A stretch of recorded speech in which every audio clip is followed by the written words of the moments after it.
Kia ora! Beautiful places to visit in New Zealand near Taupo.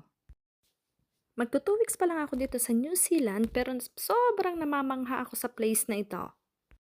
Dito pala kami nakatira sa Monawai Farm kung saan nagmo-work ang asawa ko as a dairy farmer. Since today ay day off niya, pupunta daw kami sa tinatawag nilang Hookah Falls. It takes 35 minutes bago nga kami makarating sa Hookah Falls. And napansin ko, ang daming mga naglalakihang puno sa mga dinadaanan namin. Ang gandang tingnan. Maliban sa mga puno, mapapansin mo din ang mga nagdadamihang mga baka at mga karnero sa magkabilang side ng kalsada. May nadaanan din kami na napakaganda na akala ko nung una ay isang dagat. Ngunit, ito pala ay yung tinatawag nilang Lake Taupo o Lawa. Hindi ko na nga na-videohan yung nadaanan namin pero Charan! Hookah Falls! Ang ganda!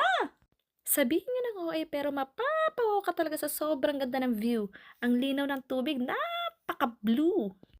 O, di ba? Para ang sarap mag-swimming dyan. Ay, napakalalim pala. Pagkatapos nga naming mag-video-video at mag-picture-picture ay pumunta na naman kami para kumain. Kinabukasan, bumalik nga kami para puntahan naman ang lawa. Mapapaswimming na ata ako na ito. At sa gabi naman ay ganito ang makikita mo. Oh, di ba? Beautiful. The next day, pumunta naman kami sa Spa Thermal Park. Baka magulat din kayo katulad ko. Kung sa Pinas, pag sinabing park, maraming tao. Pero dito, mangilan-ngilan lang. Parang ang kausap nga lang namin dito ay ang ibon na pinapakain ng asawa ko. Pagkatapos nga namin kumain ay naglakad-lakad na kami pababa ng ilog. Meron din nga pala kaming nakita mga wild berries at sinubukan namin itong kainin. Manamis-namis na medyo maasim ang lasa. Pagkakita ko nga ng ilog ay na-amaze na naman ako. Ang ganda ng view. Napaka-blue.